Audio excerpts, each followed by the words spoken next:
اعوذ باللہ من الشیطان الرجیم بسم اللہ الرحمن الرحیم رب اشرح لی صدری ویسر لی امری واحلل عقدۃ من لسانی یفقہوا قولی۔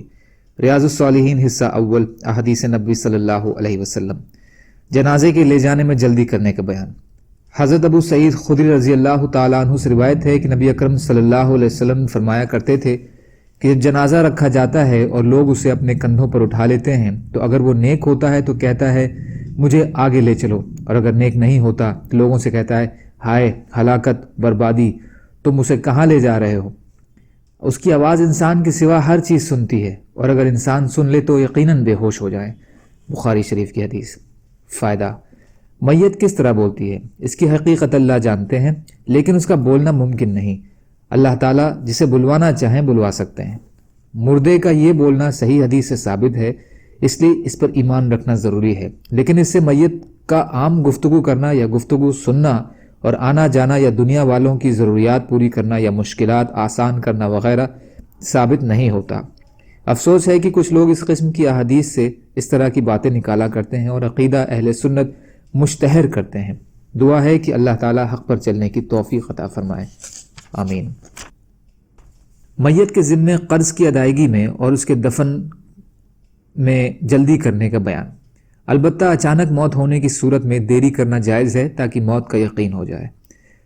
حضرت ابو ہریرہ رضی اللہ تعالیٰ عنہ سے روایت ہے کہ نبی اکرم صلی اللہ علیہ وسلم نے فرمایا کہ مومن کی جان اس کے قرض کی وجہ سے لٹکی رہتی ہے جب تک اسے ادا نہ کر دیا جائے۔ ترمذی، حدیث حسن ہے۔ فائدہ: معلق لٹکی رہنے کا مطلب ہے کہ اس کی نجات یا عذاب سے دوچار ہونے کا فیصلہ قرض کی ادائیگی تک اٹکا رہتا ہے، اس لیے سب سے پہلے میت کے ذمے جو قرض ہو اس کی ادائیگی کرنی چاہیے۔ یہ کس قدر ستم ہے کہ میت کے مال پر قبضے کی فکر تو ہوتی ہے مگر اس کے قرض کی ادائیگی کی کوئی پرواہ نہیں ہوتی۔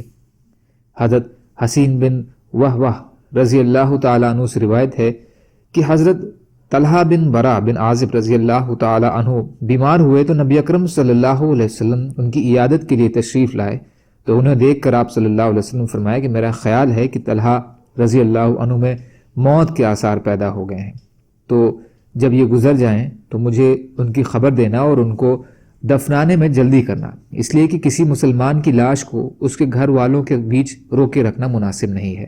ابو داؤد۔ فائدہ: اس سے واضح ہوا کہ بنا شرعی عذر کے جنازے کے دفن میں دیری کرنا صحیح نہیں ہے۔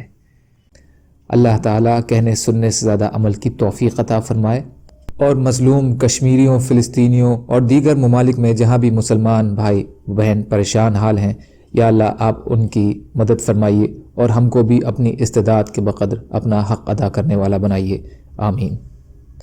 سبحان اللہ و بحمدہ، سبحانک اللہم بحمدک، اشہد ان لا الہ الا انت، استغفرک و اتوب الیک۔ سبحان ربک رب العزۃ عما یصفون، وسلام علی المرسلین، والحمد للہ رب العالمین، برحمتک یا ارحم الراحمین۔